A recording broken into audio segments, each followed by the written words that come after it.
Endoplasmic कल हमने study किया था प्लास्टिड के बारे में और आज हमारा लेक्चर है एंडोप्लाज्मिक रेटिकुलम।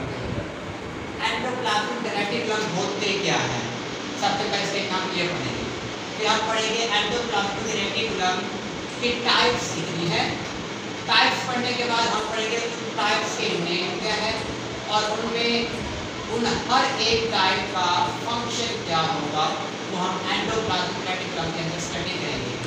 ये आपको डायग्राम नजर आ रही है, इस डायग्राम में आपको वाज़ेह दिखाई दे रहा है कि एंडोप्लाज्मिक रेटिकुलम की डायग्राम, इसमें उसको शॉर्ट में मैं आपको बुक के ऊपर थोड़ा सा कुछ डिफिकल्ट कॉम्प्लेक्स डायग्राम स्ट्रक्चर बना हुआ है, तो मैंने उसको सिंपल वे में बना दिया। आप अपनी डायग्राम ऐसे भी बना सकते हैं, एग्जाम्पल पॉइंट से दोस्त और ठीक है।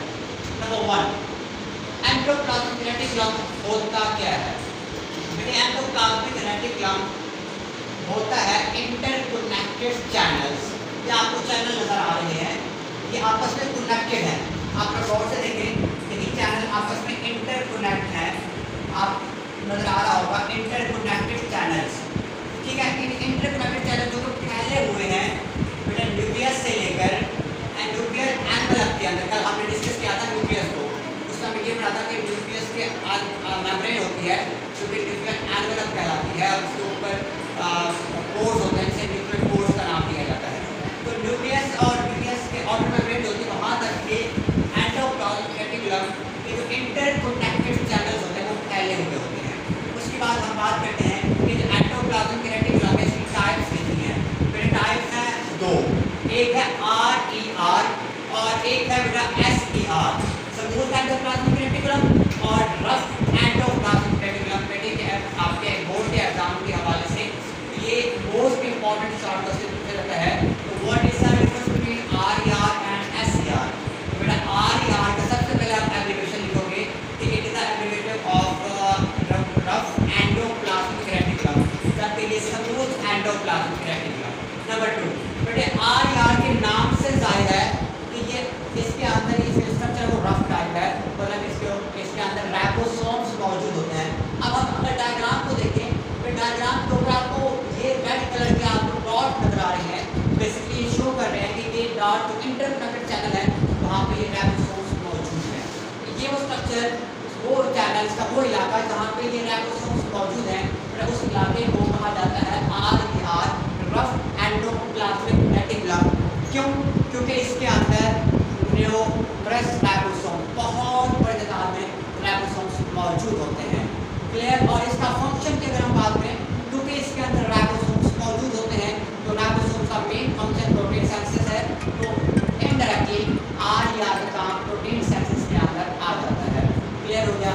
क्योंकि रफ एंडोप्लाज्मिक रेटिकुलम। अब हम पोस्टमार्टम करते हैं स्मूथ एंडोप्लाज्मिक रेटिकुलम, तो बहुत ही आसान है और ये एग्जाम के पॉइंट से बहुत इंपॉर्टेंट शॉर्ट क्वेश्चन भी है और साथ ये एमसीक्यू का से पूछा भी जाता है।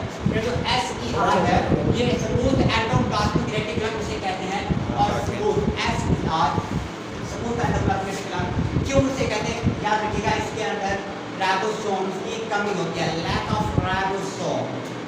यहाँ पे राइबोसोम बहुत बड़ी मिकदार में है, लेकिन यहाँ पे राइबोसोम की मिकदार कम है। That's why it's are called SER, जबकि यहाँ पे राइबोसोम न्यूमरस मिकदार में है। That's why it's called RER। Second what is that? इसका function, what is the function of SER? तो फंक्शन सबसे पहला है कि ये मटेरियल की ट्रांसपोर्ट करता है आपके बॉडी के एक पार्ट से दूसरे पार्ट में, जो मटेरियल की ट्रांसपोर्ट होती है बेटा वो करता है SER। सेकंड नंबर पे आपका आता है कि डिटॉक्सिफिकेशन ऑफ हार्मफुल ड्रग्स।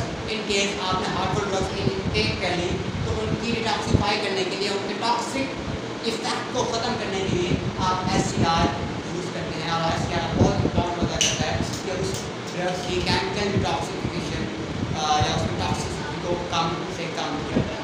तो आज हम इस टॉपिक को पोस्टमार्टम करते हुए इसकी सभी जो आज हमने पढ़ा है, सबसे पहले हमने पढ़ा एंडोप्लाज्मिक रेटिकुलम क्या होती है, जो इंटरकनेक्टेड चैनल होते हैं और ये न्यूक्लियस से एनवेलप तक फैले हुए होते हैं। इसकी टाइप्स की बात करें तो टाइप्स दो तरह की हैं, एक है SER, एक है RER। RER rough endoplasmic reticulum और SER का mean smooth endoplasmic reticulum. RER क्यों से RER कहा जाता है? क्योंकि इसमें न्यूक्लियस मिकदार में, बहुत बड़ी मिकदार में राइबोसोम्स मौजूद होते हैं और उनका प्रोटीन सिंथेसिस फॉर्मेशन में इंपॉर्टेंट अदा करता है। SER की बात करें तो इसे स्मूथ एंडोप्लाज्मिक रेटिकुलम कहा जाता है और उसमें अगर इसके फंक्शन की बात करें तो ये मेडिसिन ट्रांसपोर्ट करता है from one part of the body to other part of the body. और सेकंड लास्ट वन जब आप हार्मोन ड्रग्स इनटेक करते हो तो टॉक्सिक